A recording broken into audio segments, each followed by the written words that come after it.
Hai guys, kali ini aku akan menceritakan sebuah kisah tragis Ratu Thailand yang tewas dan hanya menjadi tontonan karena aturan konyol kerajaan. Cerita ini terjadi di era kerajaan Siam pada tahun 1880 yang saat ini lebih dikenal dengan nama negara Thailand. Peristiwa tragis ini menimpa seorang ratu dari kerajaan Siam yang bernama Sunanda Kumariratana beserta kedua anaknya. Sebelum masuk ke cerita kematiannya, aku akan menceritakan terlebih dahulu latar belakang dari sosok Ratu Sunanda Kumariratana ini.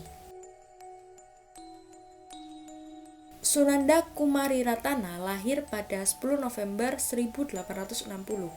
Ia merupakan putri dari Raja Kerajaan Siam, pada saat itu dipimpin oleh Raja Rama IV atau Raja Mongkut, bersama salah satu permaisurinya yang bernama Piam.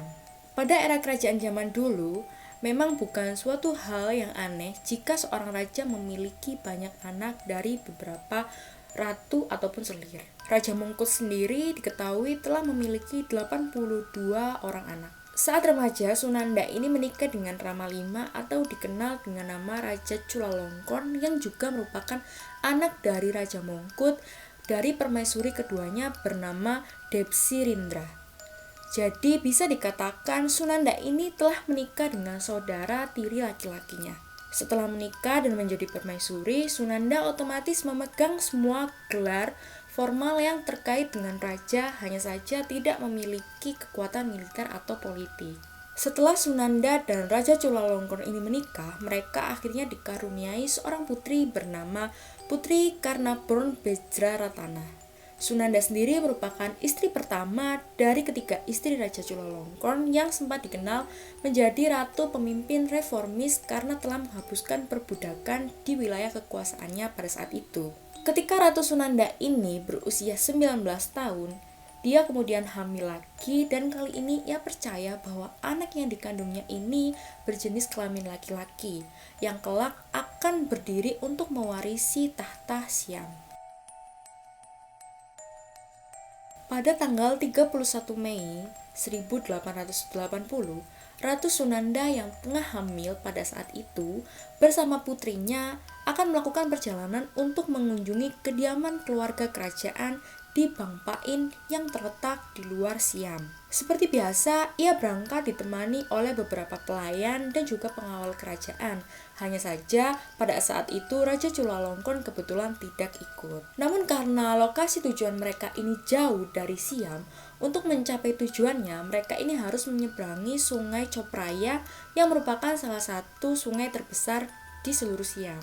Masalah keduanya adalah arus Sungai Chopraya ini sangatlah deras, berubah-ubah dan bergejolak, juga terkenal sangat berbahaya, bahkan untuk dilewati oleh kapten terbaik sekalipun. Ratu Sunanda dan putrinya ini pada akhirnya tetap berangkat menuju Bangpain dengan pengalaman ekstra kuat dan menaiki perahu kerajaan yang menurut orang pada saat itu cukup kuat untuk menahan arus di Sungai Chopraya. Namun Ratu Sunanda dan putrinya ini ternyata menaiki perahu yang terpisah dengan para penjaga dan juga pengawal kerajaan.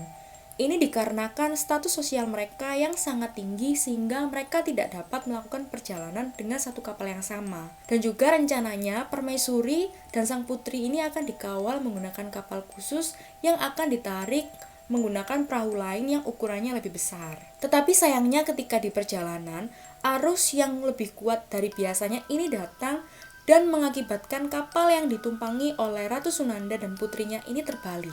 Ratu Sunanda yang sedang hamil dan putri kecilnya yang berusia 2 tahun pun ini terlempar ke sungai. Mereka tidak tahu cara berenang, tetapi sebetulnya kru kapal serta semua pelayan yang pada saat itu cukup dekat dengan lokasi jatuhnya Ratu Sunanda dan putrinya ini sebetulnya bisa membantunya. Tragisnya, para pengawal kerajaan justru hanya menonton dan membiarkan sang ratu beserta anaknya ini tertelan arus sungai. Sebetulnya bukan tidak mau menolong, mereka khawatir dan tidak berani menyentuh anggota kerajaan karena status sosial mereka yang berbeda. Pada saat itu, kru kapal dan juga pengawal hanya bisa mengulurkan tongkat dan melempar buah kelapa sebagai pelampung. Namun karena sang ratu ini tidak bisa berenang, ia akhirnya tak kuasa untuk meraihnya. Diketahui juga memang pada saat itu di Siam ini berlaku aturan turun-temurun bahwa rakyat jelata dilarang menyentuh anggota kerajaan sekalipun Ratu Sunanda. Bahkan rakyat yang hendak menolong sang ratu pun dicegah oleh pengawal dan diancam hukuman mati jika berani menyentuh fisik Ratu Sunanda. Hukuman akan dijatuhkan kepada siapapun yang nekat menyentuh fisik bangsawan sekalipun itu Ratu Sunanda dan juga putrinya.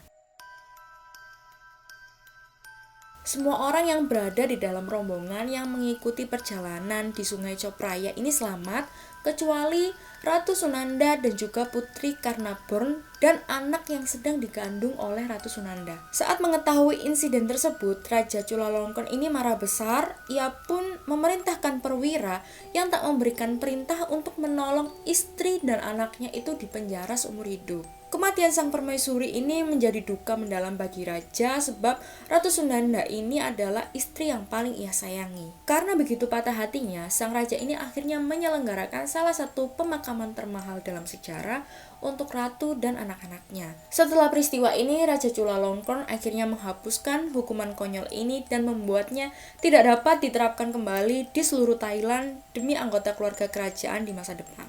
Tragedi tenggelamnya Ratu Sunanda ini menggambarkan bagaimana sebuah keyakinan atau peraturan malah bisa menjadi senjata makan tuan bagi sebuah bangsa, bahkan pemimpinnya itu sendiri.